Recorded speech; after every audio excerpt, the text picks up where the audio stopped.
के चरणों में भावभरी। सर्वप्रथम ज्ञानावरणीकरण के क्षय को हम ज्ञान की स्तुति पढ़ेंगे। कमर सीधी, आंखें बंद, विनय मुद्रा के साथ। जो जन श्रद्धा भाव से करे सूत्र का ज्ञान, ज्ञानावरणी कर्म टले, प्राप्त करे सद्ज्ञान। आपका ज्ञान अनंत है, मुझे ज्ञान की प्यास, केवल ज्ञानी मैं बनूं, यही है अंतिम आस। केवल दर्शी मैं बनूं, यही है अंतिम आस। इन्हीं शुभ भावनाओं के साथ प्रज्ञा जागरण प्रवेशिका वन में आप सबका स्वागत है। सभी को जय जिनेन्द्र।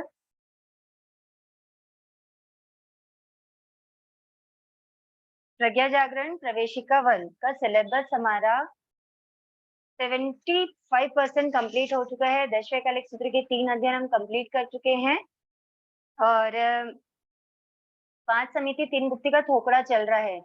लास्ट टाइम हम एष्णा के 42 दोष पढ़े हैं, है ना। आहार करने के, आहार त्यागने के कारण पढ़े हैं, ठीक है, परटने के कारण पढ़े हैं। और हम मतलब ओग संज्ञा में ऐसा हो गया कि मैंने बोला आप लोगों की हो गया 5 समिति 3 गुप्ती का थोकड़ा यहाँ पर कंप्लीट, लेकिन 5 समिति 3 गुप्ती का थोकड़ा थोड़ा सा बचा हुआ है क्योंकि हमने 3 ही समिति पढ़ी अभी तक के, क्रिया समिति, भाषा समिति और एष्णा समिति। अभी हमको चौथी और 5वीं समिति और 3 गुप्ती पढ़ना बचा हुआ है, ठीक है। तो आज हम चौथी समिति पढ़ेंगे। समझ कामना, मैंने लास्ट क्लास में बोला था कि हम 6 का टुकड़ा करेंगे, बट ये कंप्लीट करके फिर हम 6 का टुकड़ा स्टार्ट करेंगे, जैसा भी होगा। चौथी समिति आदान भंड मात्र निक्षेपणा समिति, ठीक है। मेरी आवाज आ रही है ना सबको? हाँ। ओके, तो चौथी समिति का नाम क्या है? आदान भंड मात्र निक्षेपणा समिति। आदान मतलब जैसे अपन बोलते ना आदान प्रदान, यानी लेना देना। इस समिति का पर्पस क्या है? इस समिति में मेन क्या बताया है? जब कोई भी वस्तु साधु साध्वी लेवे, है ना, या रखें, जैसे भी करे या प्रवर्तावे, तो उसको कैसे यत्ना पूर्वक प्रवर्तावे, यत्ना पूर्वक लेवे, यत्ना पूर्वक ग्रहण करें, ठीक है। तो आदान भंड मात्र निक्षेपणा समिति मतलब क्या है? वस्त्र, पात्र, उपकरण आदि लेने, रखने व परिलेहना प्रमार्जना में सम्यक प्रवृत्ति करना। समिति का तो सीधा सीधा अर्थ ही है सम्यक प्रवृत्ति करना, ठीक है। तो सम्यक प्रवृत्ति किसमें किसमें हो रही? सबसे पहले हम पढ़े ईर्या समिति यानी चलने में, ठीक है। फिर भाष्य समिति यानी बोलने में, है ना। फिर एष्णा समिति, तो एष्णा समिति से, एष्णा समिति में क्या किया गया? गोचरी लेने, गोचरी लेना, है ना, उसको लेते समय, लेने के पहले, और जब उसको आरोगते हैं मतलब ग्रहण करते हैं, यानी जब उसका उसका आरोगण करते हैं यानी खाते हैं, उस समय मांडला के दोष। फिर आहार करना तो क्यों करना, आहार का त्याग करना तो क्यों करना, परटना तो क्यों परटना, ऐसे ये सब चीजों का एष्णा समिति में वर्णन है। अब आता है चौथा आदान भंड मात्र निक्षेपणा समिति। आदान यानी आदान प्रदान जो है यानी लेना, आदान यानी लेना। तो जब कोई वस्तु साधु साध्वी ले रहे हैं, तो उस वस्तु को लेने, उस वस्तु को यूज करने, उस वस्तु की प्रतिलेखना प्रमार्जना करने, सब चीजों में, सब क्रियाओं में क्या करना? सम्यक प्रवृत्ति रखना। आदान भंड मात्र निक्षेपणा समिति होती है। देखो, आदान भंड, भंड यानी क्या होगी यहाँ पर? उपधि, यानी उपधि यानी जो भी वस्तुएं साधु साध्वी को यूज होती हैं। ये उपधि है ना, वो 2 प्रकार की होती है। एक होती है ओघोपधि और दूसरी होती है औग्रहिकोपधि। ओघोपधि मतलब जो हमेशा साधु साध्वियों के पास रहती है, ठीक है। जैसे रजोहरण, रजोहरण क्या हो गया? ओघोपधि हो गया, जो हमेशा साधु साध्वी के पास में रहता है, उसको साधु साध्वी भुलाते नहीं है, है ना। दूसरी होती है औग्रहिकोपधि, मतलब जिसको कारण उत्पन्न होने पर ग्रहण किया जाता है, कारण बनने पर, है ना, जिसका काम उत्पन्न होने पर जिसको ग्रहण किया जाता है। जैसे सुई हो गई, है ना, जब सिलाई करनी है तो साथ साथी क्या करते हैं, सुई लेते हैं। या पहाटा हो गया, बाजोट वगैरह। ठीक है, तो इस टाइप की जो चीजें होती है ना, मटकी हो गई कपड़े धोने के लिए। तो जो भी चीजें होती हैं इस टाइप की, जो कारण विशेष पे ली जाती हैं, या तो उसको कहते हैं अग्रहिकोपदी। ठीक है, तो दो प्रकार की वस्तुएं साधु साध्वी को लगती है। कैसी भी टाइप की वस्तु, चाहे हमेशा पास रखने वाली हो या कुछ समय के लिए जो ली जाती है वो हो, कोई भी वस्तु हो, उसको लेते समय, उसको रखते समय, उसको यूज करते समय, उसको उसका प्रतिलेखन करते समय साधु साध्वी को क्या करना है, सम्यक निर्दोष प्रवृत्ति करना है, यत्ना पूर्वक प्रवृत्ति करना है।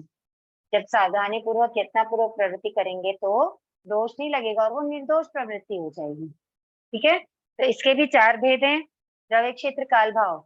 द्रव्य से मतलब वो वस्तु, जो वस्तु ग्रहण की जा रही है या ली जा रही है, जैसे मुपत्ति, रजोहरण, कुंजनी, चादर, चोलपट्टा, साड़ी, आसन, पात्र आदि। पेन, पेंसिल, कॉपी, बुक, जो भी वस्तु है, सुई है तो भंड उपकरण यतना से लेवें तथा यतना से रखें। ठीक है, एक तो ये आ गया यतना से लेवें तथा यतना से रखें, और दूसरा आता है मर्यादा के उपरांत न रखें। जिस चीज की जितनी मर्यादा दी हुई है शास्त्रों में साधु साध्वी के लिए, वो उतना ही रखें, उसके उपरांत ना रखें। ये क्या हो गया, उच्चार आदान भंड मात्र निक्षेपणा समिति का द्रव्य से भेद हुआ।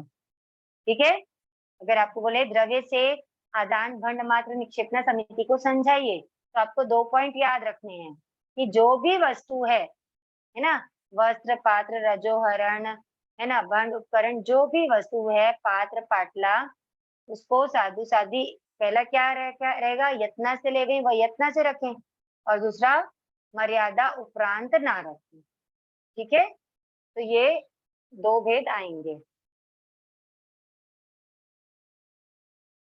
ठीक है, फिर सेकंड आता है क्षेत्र से। क्षेत्र मतलब एरिया। तो क्या फरमाते हैं, भगवान फरमाते हैं कि भंड उपकरण इधर उधर बिखरे हुए ना रखें, है ना। एक सेकंड,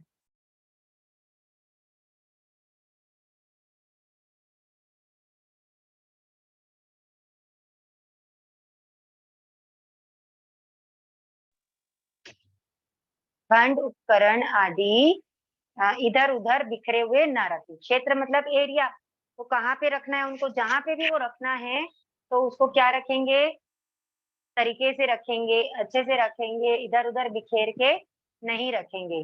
कभी भी आप गए होंगे साधु साध्वी के, तो आप देखे होंगे उनका सामान बहुत व्यवस्थित रखा हुआ रहता है, कुछ भी बिखरा हुआ नहीं रहता है ना, क्योंकि वैसे ही उनको आज्ञा है शास्त्रों में कि इधर उधर बिखेर के ना रखें। फिर एक काल से, तो कालो काल प्रतिलेखन करें। जो भी सामान साधु साध्वी के पास रहता है, उनका साधु साध्वी कालो काल मतलब दिन उगने के बाद प्रतिलेखन करते हैं, और शाम को फिर प्रतिलेखन करते हैं।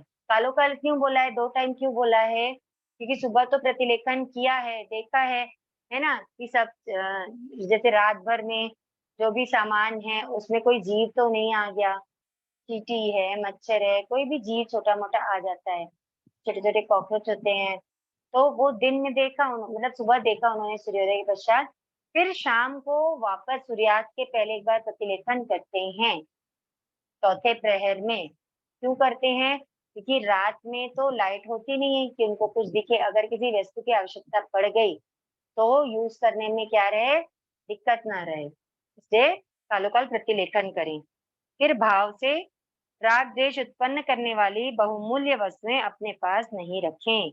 मतलब ओवरऑल क्या है, ममता रहित मर्यादा सहित भोगें।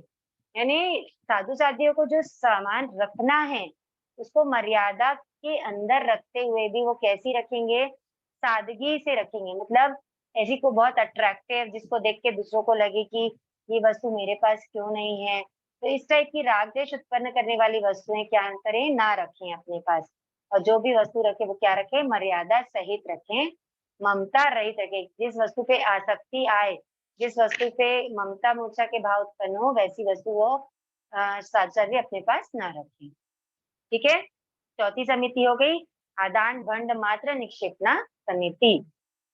अब पांचवी समिति पढ़ते हैं, उच्चार पासवन खेल जल सिंघाण परिस्थापनिका समिति।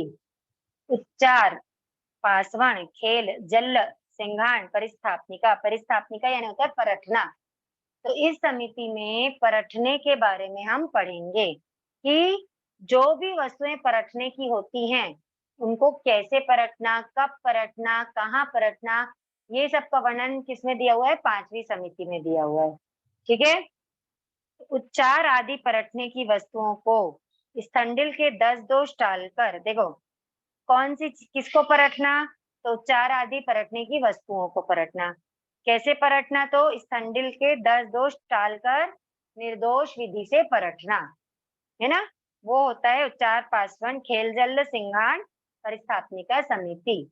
ठीक है, उच्चार यानी क्या होता है, बड़ी नीत यानी मल यानी स्टूल। ठीक है, पासवन यानी लघु नीत यानी मूत्र यानी यूरिन।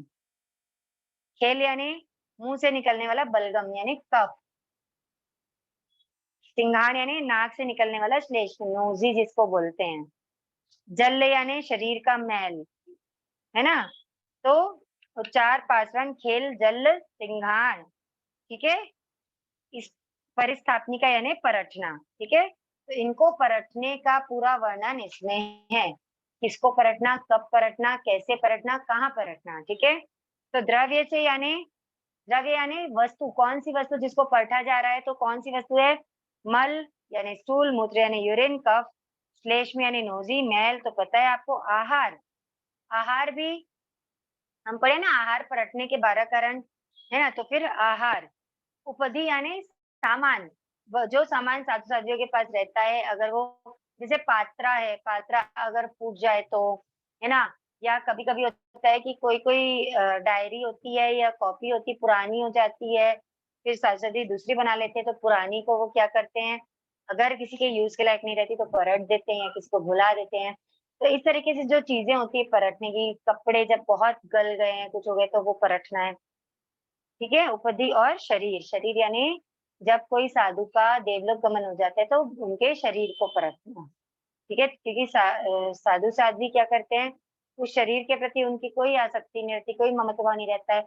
वो जानते हैं कि आत्मा भिन्न है और शरीर भिन्न है। ठीक है, तो उनके अगर कोई गुरुजन, है ना, कोई उपकारी का भी अगर देवलोक गमन हो जाता है तो उनके शरीर से उनकी कोई वो नहीं रहता, कोई मोह नहीं रहता है। उसको क्या करते हैं, परख देते हैं, बोसरा देते हैं। ठीक है, ठीक है, इनको क्या करें, यत्ना पूर्वक परखें। फिर क्षेत्र से तो स्थंडिल के 10 दोष टालकर परखें। स्थंडिल के 10 दोष, स्थंडिल यानी होता है परखने योग्य भूमि। ठीक है, परखने योग्य भूमि को क्या कहते हैं, स्थंडिल कहते हैं। तो उसके 10 दोष टालकर, मतलब जहाँ पे परखने योग्य जो भूमि है वहां पर देखना है कि ये 10 दोष को टालकर फिर परखना है। तो क्या है, अणावायम संलोए, अणावायम संलोए, तो मतलब जहाँ पे व्यक्तियों का या आम मनुष्यों का आना जाना या देखना संभव न हो वैसे स्थान पर परखें। मतलब वो स्थंडिल जो है वो कैसा होना चाहिए, जहाँ पे लोगों का आवागमन ना हो और उनको देखने में ना आए। परसणु वघाइये, मतलब जहाँ पे परसणु वघाइये, वघाइये मतलब उपघात, जहाँ पे जीवों का उपघात ना हो, जहाँ परखने से जीवों का उपघात यानी उनकी हिंसा नहीं होगी, वहां पे परखेंगे। समय यानी समभूमि, जो भूमि है ना वो उबड़ खाबड़ ना हो करके क्या होनी चाहिए, सम होनी चाहिए, समतल होनी चाहिए, फ्लैट होनी चाहिए। ठीक है, अज्जु सिरे यानी पोलार रहित अथवा तृण आदि के आच्छादन से रहित भूमि पर पढ़े। मतलब जो भूमि है समतल तो है ना, जहाँ लोगों का आना जाना नहीं है, वैसी जगह पे भी है, या जहाँ पे जीवों का उपघात नहीं होगा, हिंसा नहीं होगी, ऐसी भी जगह पे है। लेकिन उसके साथ साथ क्या होना चाहिए, वो जो जगह है, वो जो जमीन है, वो किसी चीज से ढकी हुई नहीं होनी चाहिए।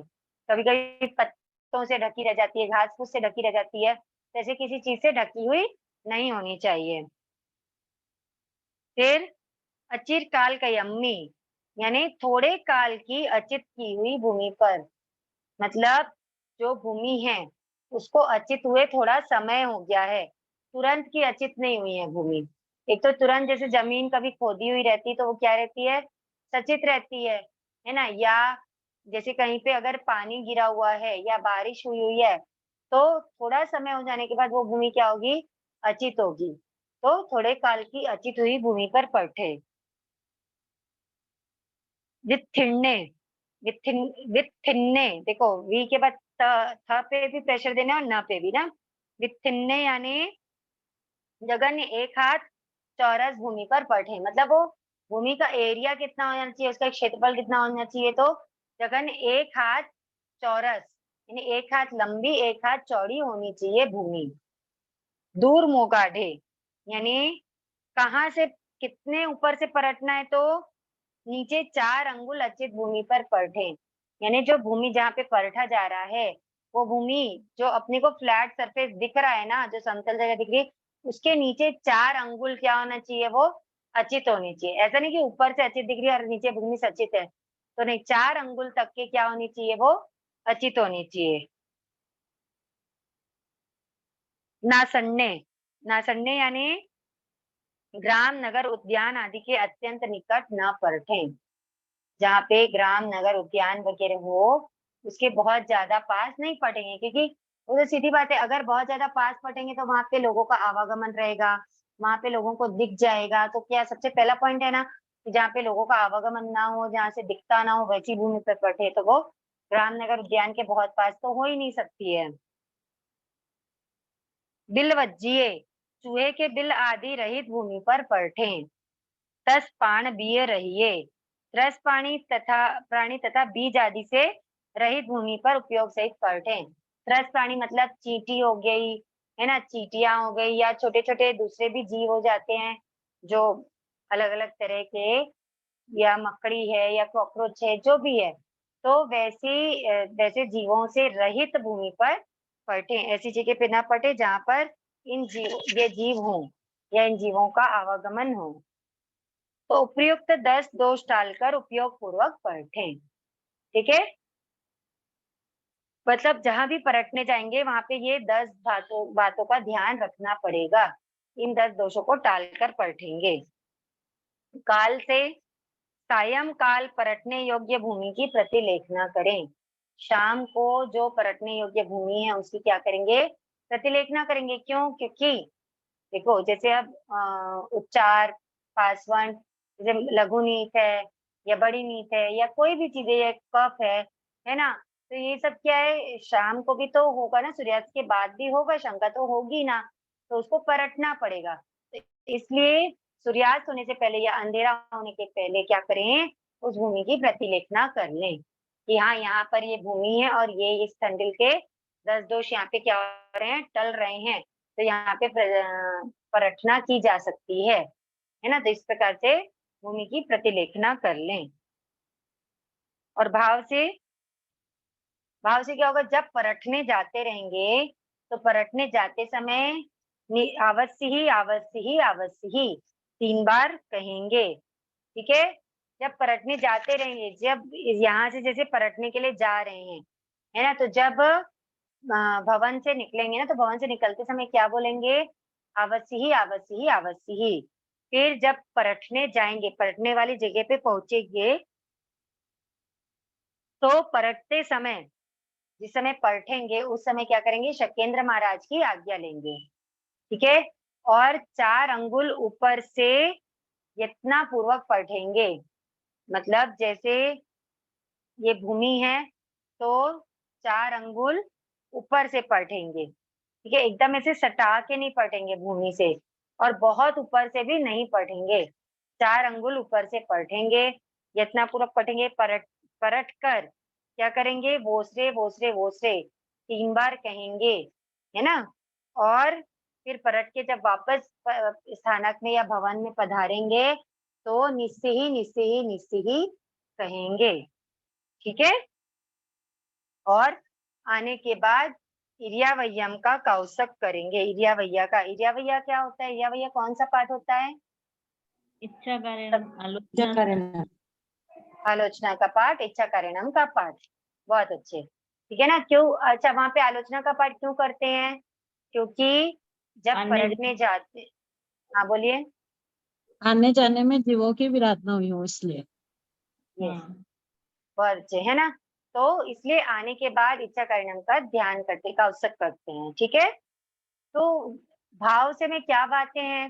भाव से में 5 बातें आई हैं, ठीक है। उच्चार, प्रासवन, खेल, सिंगान, खेल, जल, सिंगान, परिस्थापनिका समिति को अगर भाव से आपको बोलते समझाओ तो उसमें 5 बातें आई हैं। क्या क्या 5 बातें आई हैं? सबसे पहले तो जब जा रहे हैं परखने के लिए, है ना, परखने के लिए जा रहे हैं तो क्या बोलेंगे? अवश्य ही, अवश्य ही, अवश्य ही 3 बार, ठीक है। फिर परखने जाएंगे तो वहां पर क्या करेंगे? शुकेंद्र महाराज की आज्ञा लेंगे, ठीक है। और 4 अंगुल ऊपर से यत्नापूर्वक पढ़ेंगे, ठीक है। फिर परट कर क्या बोलेंगे? वोसरे वोसरे वोसरे, है ना। इसके बाद वापस जब स्थानक में प्रवेश करते समय, जब वोसरा दिए उसके बाद वापस आएंगे तो वापस प्रवेश करते समय क्या बोलेंगे? निस्सिही, निस्सिही, निस्सिही। निस्सही नहीं है, निस्सिही है। क्या निस्सिही, है? हाँ, निस्सिही। निस्सिही, निस्सिही, निस्सिही, ठीक है। और फिर स्थानक में आ गए या अपने भवन में पधार गए, उसके बाद आने के बाद क्या करेंगे? इरिया वैया का कौशक करेंगे, ठीक है। ये 5 बातें ध्यान में रखने की है। तो यहाँ पर पांचों समिति का वर्णन कंप्लीट होता है। यहाँ हमने पांचों समितियां पढ़ ली है। अब हम 3 गुप्ती पढ़ेंगे, ठीक है। तो गुप्तियां 3 होती है। गुप्ती क्या होती है? जो संसार के कारणों से आत्मा की सम्यक प्रकार से रक्षा करती है। मतलब जैसे हमारे सबसे ज्यादा कर्म बंधते हैं मन, वचन और काया से, ठीक है। कोई भी जीव जो मन वाला है तो उसके मन से भी बंधते हैं, अदरवाइज वचन से, काया से। जैसे जो जीव की जितनी पर्याप्ति होती है उसके अकॉर्डिंग होता है। तो मन, वचन, काया से हमारे, एक सेकेंड, इरिया समिति के कारण मैं समझी नहीं, आप क्या बोलना चाह रहे हैं? बोलिए।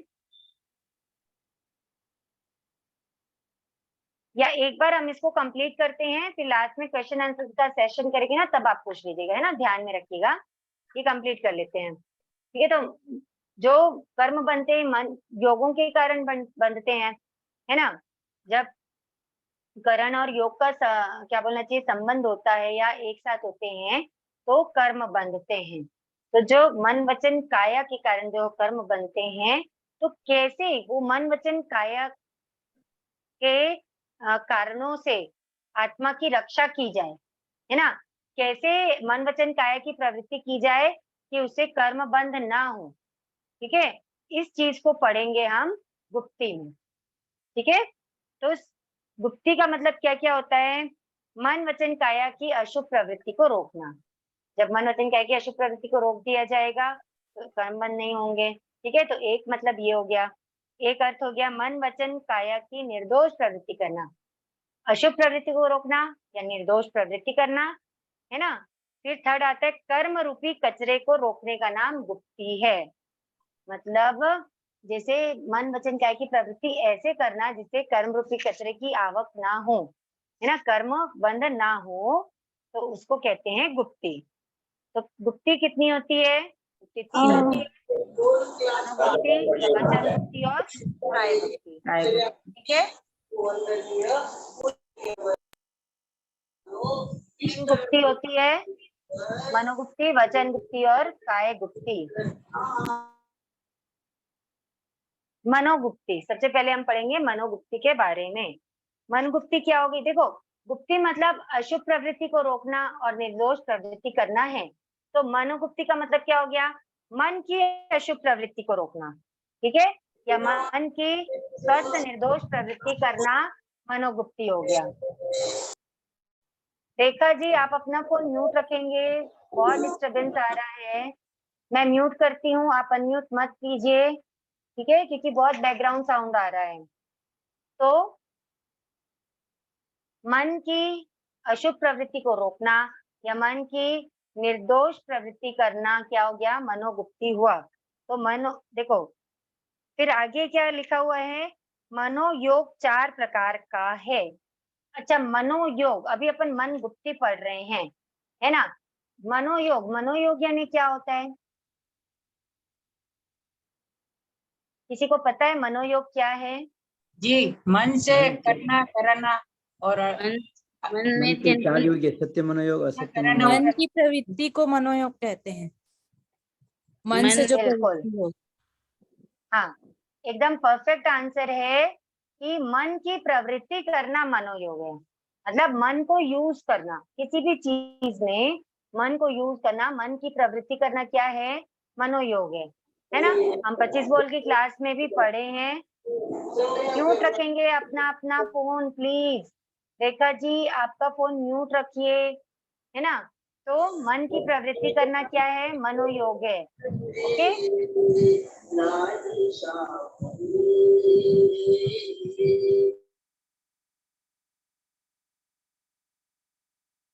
तो देखो यहाँ पर मनोयोग क्या हुआ, मन की प्रवृत्ति करना। अब जो मन की प्रवृत्ति तो हो रही है, लेकिन जब मन की अशुभ प्रवृत्ति को रोकते हैं, मन की प्रवृत्ति दोनों हो सकती है, शुभ भी हो सकती है और अशुभ भी हो सकती है, ठीक है ना। तो मन की अशुभ प्रवृत्ति को रोकना क्या है, मनोगुप्ती है। मनोयोग और मनोगुप्ती दोनों अलग अलग चीजें हैं, समझ में आया। मन की प्रवृत्ति होना मनोयोग है, लेकिन मन की अशुभ प्रवृत्ति को रोकना मनोगुप्ती है। या एक तरीके से हम ये भी कह सकते हैं कि अशुभ मनोयोग को रोकना मनोगुप्ती है। समझ में आई बात। तो जो मनोगुप्ती है,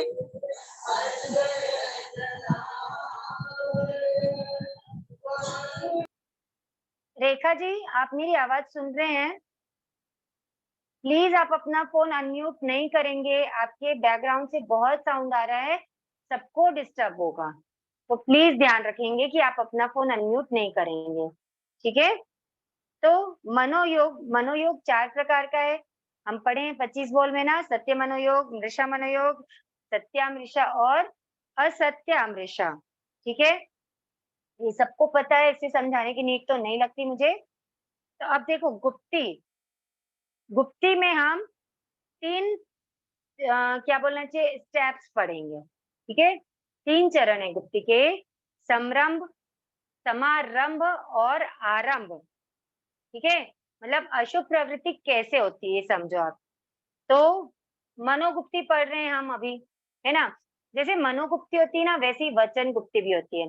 वचन की अशुभ प्रवृत्ति को रोकना वचन गुप्ती है, काया की अशुभ प्रवृत्ति को रोकना काया गुप्ती है, ठीक है। तो अब समझो आप, ये जो 3 स्टेप्स होते हैं वो कैसे होते हैं। सबसे पहले हम पढ़ते हैं मनोगुप्ती का। तो दूसरों को हानि पहुंचाने का विचार करना, ये होता है समरंभ। समरंभ यानी विचार कर रहे हैं अभी, है ना। या मतलब ऐसा दिमाग में आ रहा है कि इसको मुझे हानि पहुंचानी है, ठीक है, या मुझे ऐसा हानि पहुंचानी चाहिए या मुझे बदला लेना चाहिए, इस टाइप का जो विचार आता है ना, वो मनोगुप्ती का समरंभ होता है। देखो समरंभ, इसको समरंभ पढ़ना, सरंभ नहीं, क्या है, समरंभ है, ठीक है। जैसे ऐसा सोचना,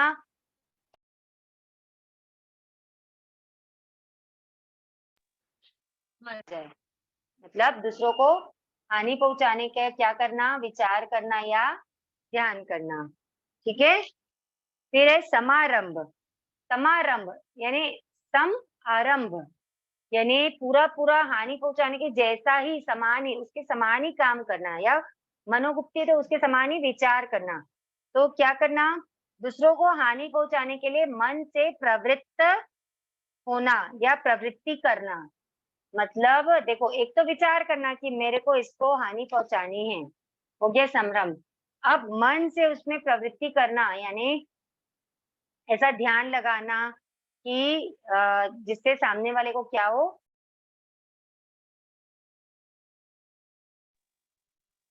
ध्यान से, है ना, बोलते हैं ना कि वाइब्स से, या जैसे रेकी होती है ना, या कुछ कुछ ऐसी क्रियाएं होती है जिससे क्या होता है, विचारों से ही, मतलब ध्यान करके ही विचारों से ही सामने वाले को क्या कर दिया जाता है, नुकसान पहुंचा दिया जाता है। कुछ बोला नहीं जाता, कुछ किया नहीं जाता, बस संप्रेषण ऐसा होता है, संप्रेषण ऐसा होता है जिससे सामने वाले को क्या होती है, हानि होती है। यहाँ पर हम अशुभ प्रवृत्ति की बात कर रहे हैं ना, इसलिए हानि के बारे में पढ़ रहे हैं, ठीक है।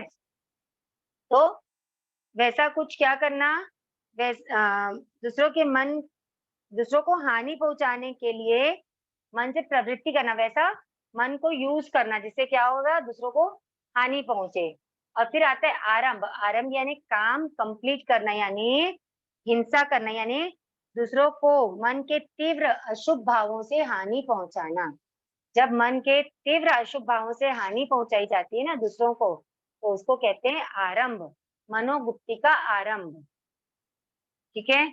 और यही चीजें जब वचन से की जाती है तो वो वचन गुप्ती हो जाती है। देखो जैसे हम पहले क्या पढ़े थे, सबसे पहले संभ्रम में क्या पढ़े थे कि ऐसा विचार करना जिससे दूसरों को हानि पहुंचे। और वचन गुप्ती में क्या है, दूसरों को मारने में समर्थ संकल्प को सूचित करने वाला शब्द बोलना। वचन गुप्ती बोलने से रिलेटेड है, तो कैसे शब्द बोलना, ऐसे शब्द बोलना जिससे ऐसा समझ में आए कि ये दूसरों को मारने की बात कर रहा है, ठीक है। ऐसा सूचित करने वाला शब्द बोलना क्या है, वचन गुप्ती का संरंभ है। फिर समारंभ क्या होगा, तो जैसे दूसरों को हानि पहुंचाने के लिए मन की प्रवृत्ति करना है ना, मनोगुप्ती में यहाँ पे वचन की प्रवृत्ति। तो वचन की प्रवृत्ति कैसे होगी, वचन को कैसे यूज करेंगे, तो दूसरों को हानि, जो मंत्र उच्चारण करके, वो जैसे काला जादू वगैरह में देखा है ना, कोई कोई मूवी में दिखाता है, जैसे मंत्र उच्चारण कर करके दूसरों को क्या करते हैं, कष्ट पहुंचाते हैं, हानि पहुंचाते हैं। तो वो समारंभ यानी अभी साइकिल को भी नहीं देखो, गिराओगे, अभी साइकिल को बची रहता है, तो गलत गलत बातें नहीं करोगे, ठीक है। अभी जो है मंत्र आदि गिन रहे हैं, है ना, अभी वर्क ऑन प्रोग्रेस है, ठीक है। तो वो है समारंभ। और आरंभ मतलब मंत्र आदि के द्वारा प्राणियों का अत्यंत क्लेश पूर्वक नाश करना। जब मंत्र आदि जो गिन रहे हैं उन मंत्रों ने अपना काम कर दिया, प्राणियों के प्राणों का नाश हो गया उससे, तो वो हो गया आरंभ, वचन गुप्ती का आरंभ। समझ में आया। उधर तो क्या करना, विचारों से, यानी मन के अशुभ भावों से सामने वाले को हानि पहुंचाना, वो हो गया आरंभ, मनोगुप्ती का। और वचन गुप्ती का आरंभ मंत्र आदि गिन करके क्या करना, प्राणों का नाश करना, वो हो गया वचन गुप्ती का आरंभ, ठीक है। देखो अब मनोगुप्ती के चार भेद, द्रव्य, क्षेत्र, काल, भाव, ठीक है। तो द्रव्य से मनोगुप्ती क्या होगी, ये जो चार प्रकार के जो अपन मनोयोग पढ़े ना, सत्या, मृषा, सत्यामृषा और असत्यामृषा, तो ये जो चार प्रकार के मनोयोग हैं, इनको संरंभ, समारंभ और आरंभ वाले जो बुरे अध्यवसाय हैं उन अध्यवसाय के रूप में नहीं प्रवर्ताएंगे। जो संरंभ, समारंभ और आरंभ क्या है, बुरे अध्यवसाय है ना, तो इस रूप में नहीं प्रवर्ताएंगे। किसको नहीं प्रवर्ताएंगे, किसी भी प्रकार के मनोयोग को। मतलब सिंपल सी बात है, बुरे अध्यवसायों में अपने मन की प्रवृत्ति नहीं करेंगे, ठीक है। ये हो गया द्रव्य से। फिर क्षेत्र से, सर्व क्षेत्र में हर जगह, ऐसा नहीं कि पर्टिकुलर मंदिर में बैठे हैं कोई जाकर, कोई स्थानक में बैठे हैं, है ना, या कोई ऐसी जगह है कहीं पे गुरु महाराज ठहरे हुए हैं तो वहां जाकर बैठे हैं तो वहां पे हम ध्यान रखेंगे, वैसा नहीं है। जैसे ये साधु साधियों के लिए, तो साधु साधियों का भी ऐसा नहीं है कि बड़े महापुरुषों के सामने बैठे तो ध्यान रखेंगे, या कोई पवित्र जगह जाकर बैठे तो ध्यान रखेंगे, नहीं, सभी जगह सर्व क्षेत्र में उनको क्या करना है, मनोगुप्ती का विवेक रखना है, या उनको मन की अशुभ प्रवृत्तियों को रोकना है, मनोगुप्ती रखना है। तो ये हो गया क्षेत्र से।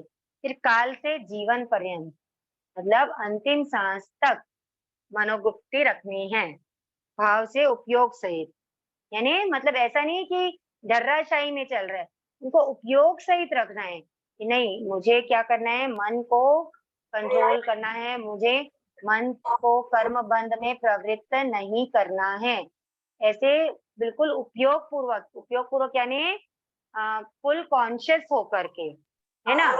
जैसे बहुत डिस्टरबेंस हो रहा है आज, प्लीज ध्यान दीजिए ना अपने अपने फोन को, ठीक है। तो उपयोग पूर्वक क्या करना है, मनोगुप्ती रखनी है, मन के अशुभ प्रवृत्तियों को रोकना है, ठीक है।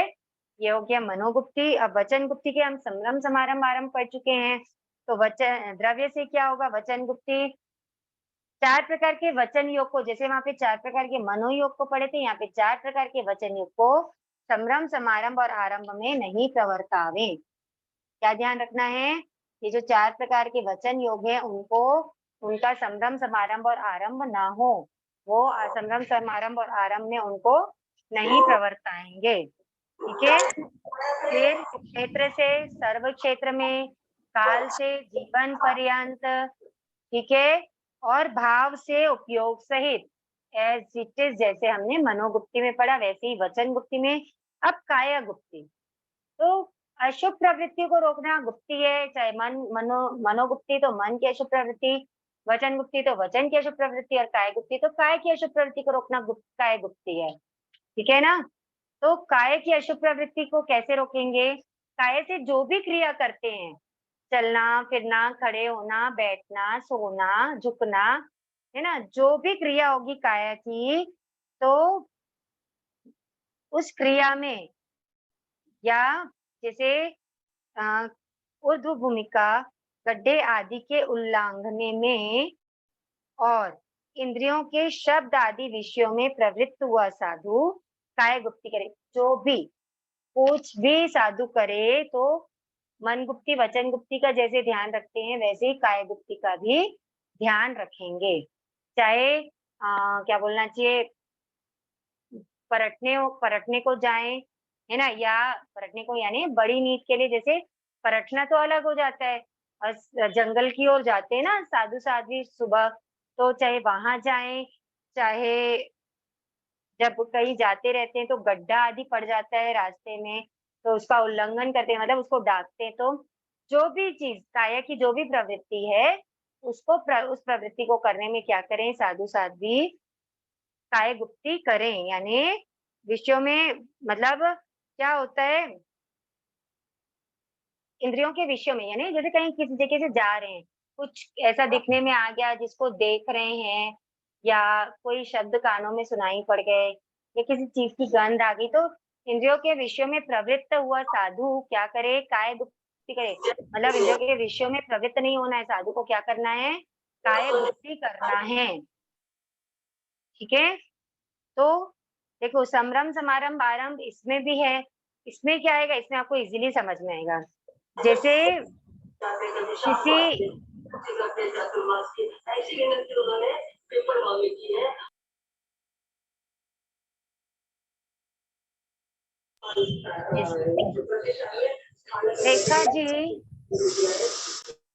रेखा जी आप मुझे सुन रहे हैं क्या,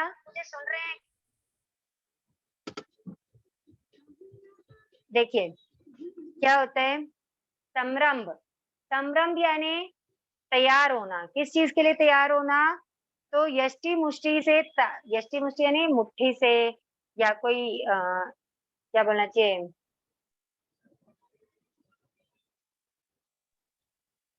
प्रताड़ना करने के लिए, ताड़ना करने के लिए, किसी को मारने के लिए तैयार होना क्या हो गया, संभ्रम हो गया, ठीक है। फिर समारंभ यानी आरंभ के समान, यानी हिंसा के समान,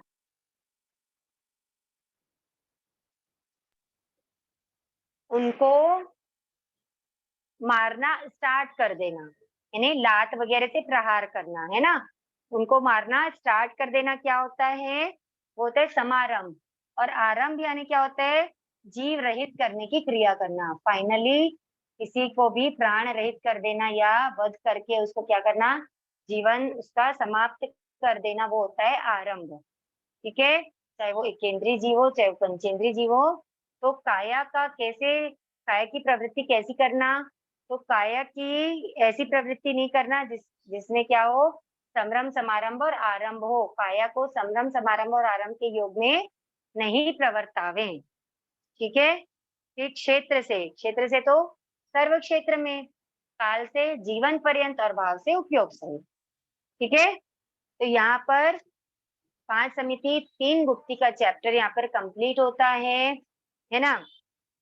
अब हमने जो 5 समिति 3 गुप्ती में पढ़ा है, उसमें से आप लोगों को अगर कुछ डाउट है तो पूछिए, ठीक है, नहीं तो हम थोड़ा सा उसका रिवीजन कर लेंगे ऐसी सरसरी। जयप्रकाश जी कुछ कहना चाहते हैं?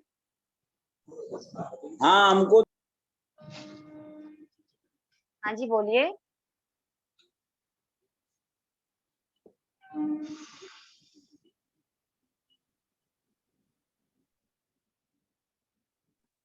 बोलिए सर जयप्रकाश जी।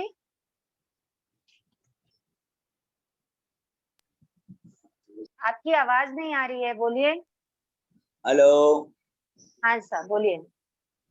हाँ, ये आपने हर एक में मन वचन काया गुप्ती में आरंभ समारंभ और समारंभ और मन वचन काया ये बताया ना आपने, आरंभ समारंभ और क्या संरंभ। संरंभ, ये समझ में नहीं आ रहा था। देखिए संरंभ यानी होता है कोई चीज की एक अपने आप में तैयारी करना। ठीक है, अगर मनोगुप्ती है तो मन में तैयारी करना, मतलब एक ऐसा मन में विचार लाना कि हाँ मैं इसको हानि पहुंचाऊंगा। ठीक है, वचन गुप्ती है तो वैसे वचन बोलना, तैयारी करना कि हाँ मतलब ऐसे ही कुछ बात करना जिससे ये समझ में आए कि ये बंदा उसको हानि पहुंचाने वाला है। ठीक है, और काया गुप्ती है तो किसी के ऊपर प्रहार करने के लिए तैयार होना, चाहे उसको हाथ से मारे, चाहे अस्त्रों से मारे, शस्त्र से मारे, उसके लिए तैयार होना। ठीक है, योग्य संरंभ। समझ में आया इतना आपको? हाँ हाँ, स्टार्टिंग मतलब स्टार्टिंग पॉइंट। हाँ, स्टार्टिंग पॉइंट संरंभ है। समारंभ यानी उसमें वर्क ऑन प्रोग्रेस होना। ठीक है, मतलब काम चालू हो गया है, उसमें प्रवृत्त हो जाना होता। हाँ वो काम चालू हो गया है, वो हो गया है समारंभ। और आरंभ यानी वो काम कंप्लीट हो जाना, मतलब आरंभ यानी हिंसा। ठीक है, तो मन से किसी जीव की हिंसा कर देना, या वचन से किसी जीव की हिंसा कर देना, या काय से किसी जीव की हिंसा। अच्छा, मन से मतलब उसका मन से सोच लेना, मन में सोच लेना मारने के लिए, वो मन का मन मारने के लिए सोचना भी, और कई नहीं, मारने के लिए सोचना नहीं, मन में ऐसा कुछ कुछ वो करते हैं, मतलब कुछ मंत्र आदि करते हैं, या ऐसी कुछ क्या बोलना चाहिए, अब उसको क्या बोले, मतलब इतने ज्यादा अशुभ भाव आते हैं मन में, इतने क्रूर भाव आते हैं कि उससे हम मतलब हम यानी कोई भी जीव उसे मार डाले। जैसे प्रसन्नचंद्र राजर्षि का आपने सुना होगा, जब वो तो उन्होंने युद्ध में सबको ऐसे लगा रहा था युद्ध लड़ रहा हूं मैं। हाँ, तो बस वैसे ही वो मन से कर्म बांध लिए थे उन्होंने, मन से भावना करके। हाँ, तो वो मन से ही उन्होंने कर्म बांधे और मन से ही फिर वापस कर्म काट भी लिए। जैसे ही सर पे हाथ गया है ना, तो वो वैसा वो है मनोगुप्ती का उदाहरण। ठीक है, आपको समझ में आ गया?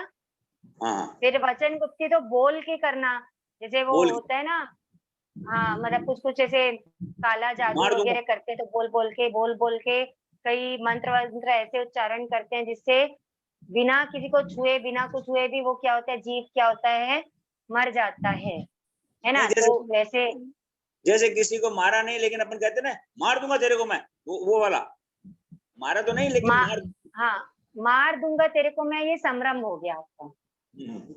ठीक है, लेकिन जब वचन की ऐसी प्रवृत्ति करना जिससे सामने वाला क्या हो जाए, मर जाए, वो हो गया आरंभ। वो आरंभ हो गया। हाँ, वचन की ऐसी प्रवृत्ति करें कि वो मर जाए ऐसे, तो वो मन वचन का वो हो गया आरंभ। हाँ वचन का आरंभ हो गया। हाँ, जैसे आप काया वाला पढ़ोगे ना, काया का पढ़ के समझोगे ना, तो आपको मन और वचन का भी समझ में आ जाएगा। जैसे काया का कैसे, एक तो मतलब ये लेके तैयार होना कि बस अब मैं उसको मारने जा रहा हूँ, है ना, ये हो गया संरंभ। फिर उस पे प्रहार करना, एक बार प्रहार से तो मरेगा नहीं, लात मारना, हाथ मुक्का मारना, जो भी मारना, वो प्रहार करना, फाइटिंग करना, वो हो गया समारंभ। और प्रहार कर करके उसको जीव रहित कर देना, वो हो गया आरंभ। हो गया। और फिर ठीक है? ये द्रव्य क्षेत्र काल भाव से इससे जुड़े हुए हैं, द्रव्य क्षेत्र काल भाव। हाँ, तो द्रव्य क्षेत्र काल भाव से तो हर चीज जुड़ी हुई है, सारे हाँ। कर्मों का बंधन द्रव्य क्षेत्र काल भाव से जुड़ा हुआ है। देखो द्रव्य से क्या हो गया, द्रव्य से हो गया कि चाहे मन हो, चाहे वचन हो, चाहे काया हो, कोई सा भी योग हो, उसकी प्रवृत्ति संभ्रम समारंभ और आरंभ में ना हो। आरंभ तो बहुत दूर है, संरंभ में भी नहीं होनी चाहिए, ऐसे अशुभ प्रवृत्ति नहीं होनी चाहिए। ठीक है? क्षेत्र से मतलब सभी जगह कहीं भी चले जाओ, ऐसा नहीं कि यहाँ पे है तो अपन को इतना मतलब मनोगुप्ति, वचन गुप्ति, काय गुप्ति का ध्यान नहीं रखना है, महादेव क्षेत्र में ध्यान रखेंगे, ऐसा नहीं। सर्व क्षेत्र में कहीं सर्व भी क्षेत्र- रहे तो उनको क्या, हाँ, उनको तो तीनों गुप्ति, संपूर्ण लोक प्रमाण होगा क्या उसमें, संपूर्ण लोक क्षेत्र से? संपूर्ण लोक प्रमाण तो देखो नहीं जा सकते ना, सर्व क्षेत्र मतलब जिस क्षेत्र में वो जाएंगे साधु, लोक इसलिए प्रमाण, सर्व क्षेत्र आया है। सर्व क्षेत्र। लोक प्रमाण नहीं, क्षेत्र से, क्योंकि जहाँ साधु जा सकते हैं वही क्षेत्र आएगा ना। लोक अच्छा। प्रमाण क्यों बोलेंगे उसको, है ना? फिर काल से तो जीवन पर्यंत, जब तक जीवन है तब तक के उनको रखना है, और भाव से उपयोग सहित, मतलब ऐसा, हाँ, समझ के करना है इस चीज को, उपयोग से यानी समझ पूर्वक। समझ में आया। किसी और को कुछ पूछना है क्या? और कोई कुछ पूछना चाहते हैं? समिति पे किसी का क्वेश्चन था, 1 मिनट।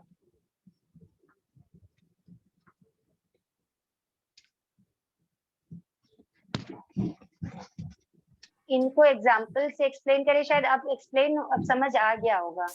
मैम सत्या मृषा सत्या के बारे में बताना। ओके मैडम, एरिया समिति का एक कारण मान मर्दित होता है क्या? क्या होता है ऐसा? एरिया समिति का कारण मार्ग मर्दित होता है क्या? मार्ग मर्दित? हाँ, सुना हुआ तो नहीं है, होता होगा तो मेरे ध्यान में नहीं है। मतलब इरिया समिति का कारण ये है, ज्ञान दर्शन चारित्र की रक्षा के लिए इरिया मतलब साधु चलते हैं। मतलब उनका प्रयोजन क्या है? ज्ञान दर्शन चारित्र की रक्षा करना। ठीक है? उनका उद्देश्य ये है, बिना प्रयोजन के वो चलते नहीं है। वो मार्ग मर्दित आप जो बोल रहे हैं, तो वर्ड मुझे समझ में नहीं आ रहा है, मर्दित वो किस हिसाब से है, जो बाकी वो चलने के लिए ही है, रास्ते में चले तो कोई जीव मरे करे नहीं है। हाँ वही है, मतलब सम्यक निर्दोष प्रवृत्ति, चलते हुए कैसे चलें, तो सम्यक रूप से चलें, यत्नपूर्वक चलें, निर्दोष प्रवृत्ति करते हुए चलें, वो इरिया समिति है। जी समिति गुप्ती एकदम सिंपल है, एकदम सिंपल है। फोर्थ समिति के 2 भेद क्या बताए? अच्छा, मैं एक बार आपको लिख के बता देती हूँ। चौथी समिति जो है, ये मेरी बेटी ने लिख दिया था। ठीक है, वो होगा। देखो चौथी समिति जो हम पढ़े हैं, भंड उपकरण है ना, आदान भंड उपकरण निक्षेपना समिति। तो आदान भांड मात्र निक्षेपना समिति निक्षांग्राम। तो जो इसमें हम किसके बारे में पढ़े हैं? साधु साध्वी जो भी सामान अपने पास रखते हैं या यूज करते हैं उसके बारे में पढ़े हैं। तो वो सामान को कहते हैं उपधि। क्या बोलते हैं उसको? उपधि कहते हैं। ठीक है? ये उपधि 2 प्रकार की होती है।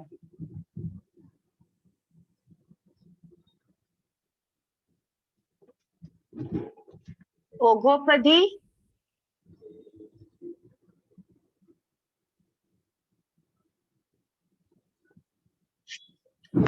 दिख रहा है?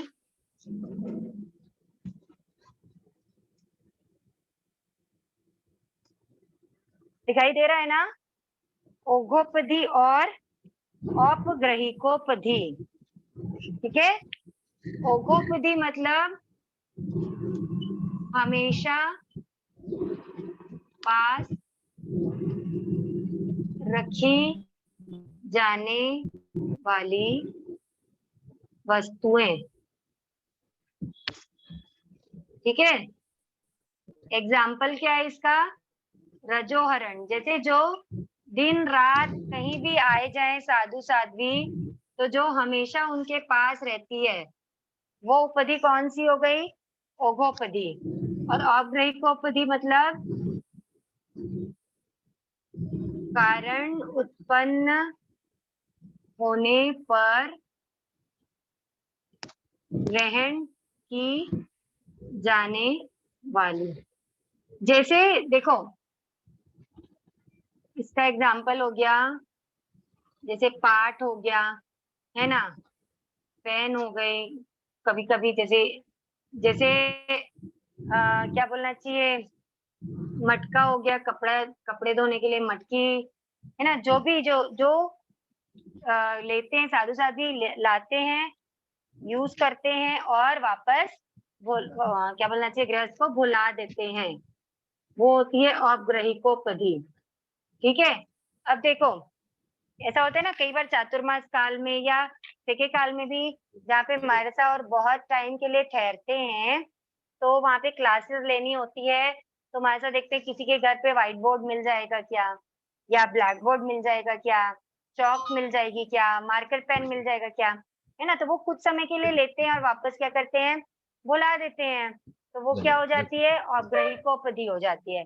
लेकिन जो मानसा की डायरी, पेन वगैरह जो हमेशा उनके पास रहती है, वो क्या रहती है, वो ओघोपधि होती है। ठीक है, ध्यान में आ गया। तो चाहे ओघोपधि हो चाहे औपग्रहिकोपधि हो, कोई सी भी उपधि हो, उसको यत्ना से लेवे, यत्ना से रखें और मर्यादा उपरांत ना लेवे और ना रखें। अब और कोई क्वेश्चन था? सत्यामृषा सत्या के बारे में। ठीक है, देखो,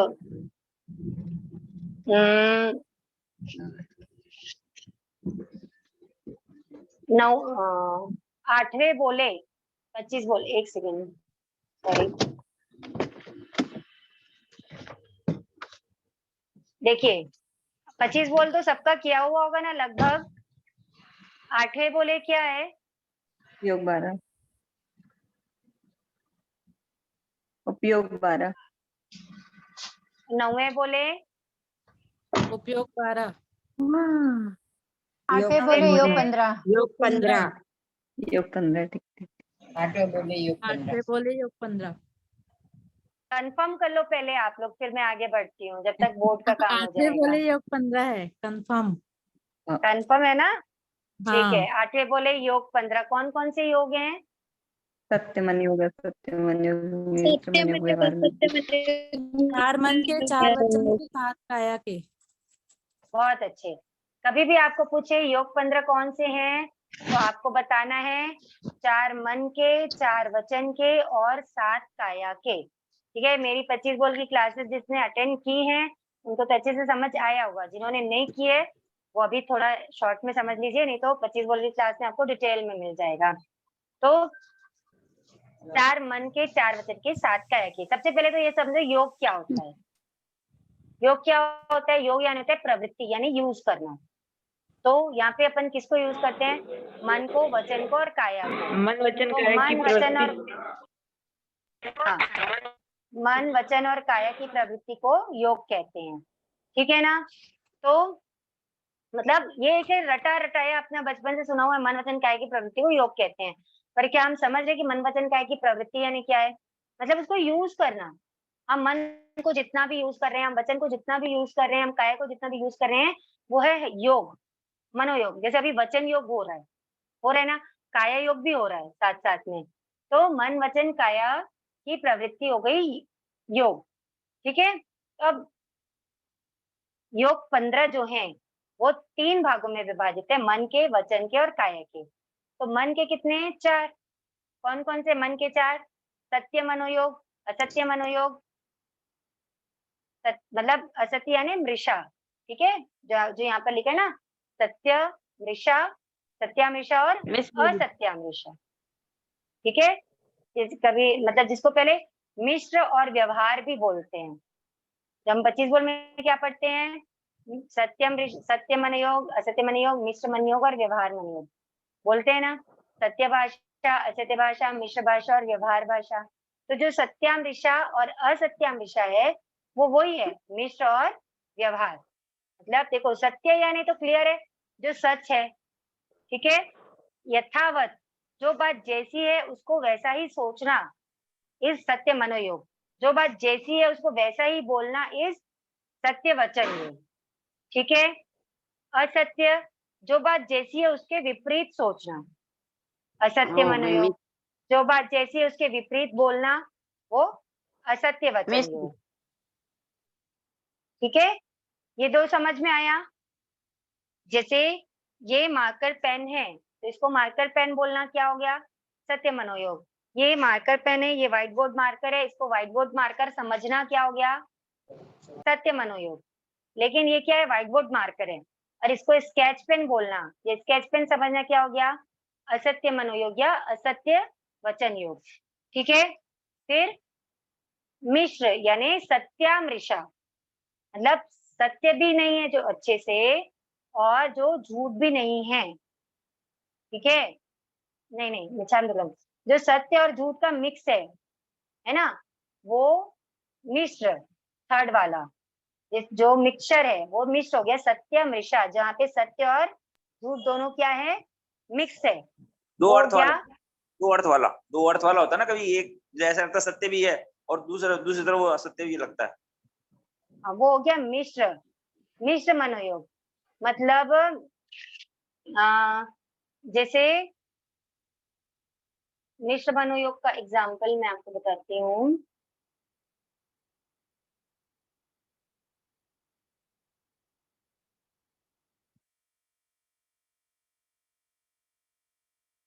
जैसे ट्रेन आने वाली होती है ना, तो ट्रेन आ रही है, अपन क्या कहते हैं, ट्रेन आ रही है, यानी सिग्नल पे वो क्रॉसिंग बंद हो जाती है, तो कोई बच्चे पूछते हैं क्यों रुक गए हैं, तो ट्रेन आ रही है, ऐसा बोल देते हैं अपन।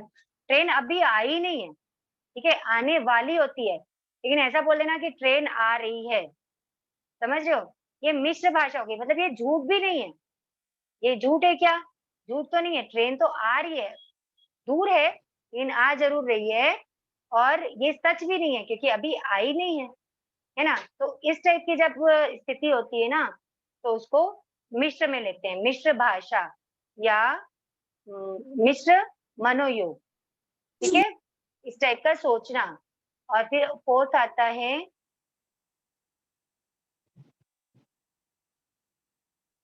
एक सेकंड, किसी ने कुछ लिखा है, महावीर स्वामी एंड साईं बाबा दोनों हमारे भगवान हैं। नहीं, ये जहाँ पे आती है, ये स्थिति आती है ना, ये अलग हो जाते हैं, ये तो मिथ्यात्व में चला जाता है, ये मनोयोग वचन योग से परे हो जाता है।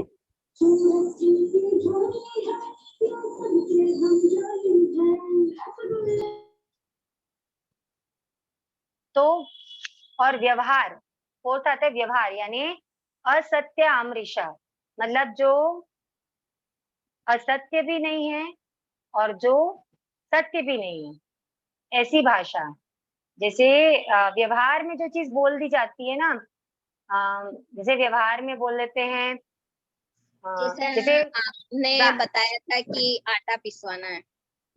हाँ, आटा पिसवाना जो एक व्यवहार की भाषा है, जबकि आटा नहीं पिसवाते क्या है, गेहूं पिसवाते हैं, है ना, या चना दाल पिसवाते हैं। लेकिन क्या बोलने में क्या आता है, आटा पिसवाने जाना है ना, या गांव आ गया, ठीक है, या क्या बोलना चाहिए,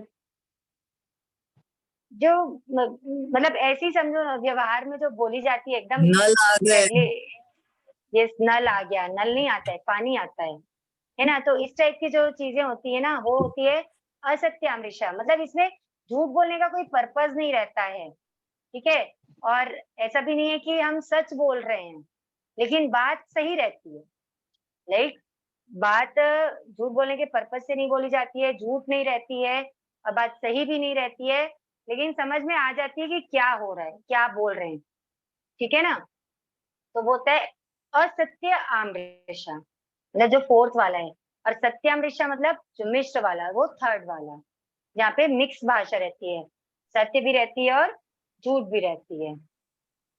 ठीक है, तो सत्यामृषा और असत्यामृषा, ये 4 प्रकार के मनोयोग भी होते हैं और वचन योग भी होते हैं। ठीक है, और काया योग तो खैर बहुत लंबा चौड़ा चैप्टर है, 25 बोल में पूरा दिया हुआ है, आप लोग पढ़ लेना, जिन्होंने नहीं किया होगा वो स्पेशली कर लेना, बहुत अच्छा चैप्टर है। योग 15 उसमें बहुत डिटेल से पढ़ाया हुआ है। मैम चलिए ठीक है, हाँ बोलिए। जय जय सॉरी, आप क्लास का टाइम हो गया, लेकिन है ना थोड़ा सा कंफ्यूजन अभी भी क्लियर नहीं हुआ। असत्य का मतलब क्या हुआ और मृषा का मतलब क्या हुआ? मतलब वो असत्य ये जो यानी झूठ सत्य, हो गया मृषा यानी और कि झूठ हो मृषा गया। का भी झूठ हुआ, तो इन दोनों ही शब्दों को एक साथ देने का मतलब क्या हुआ? असत्य के बाद फोर्थ वाला क्या है? फोर्थ वाले को पढ़ो आप। असत्य मृषा है। असत्यामृषा है, आपको अभी बता देती हूँ, दिखाई दे रहा है ना?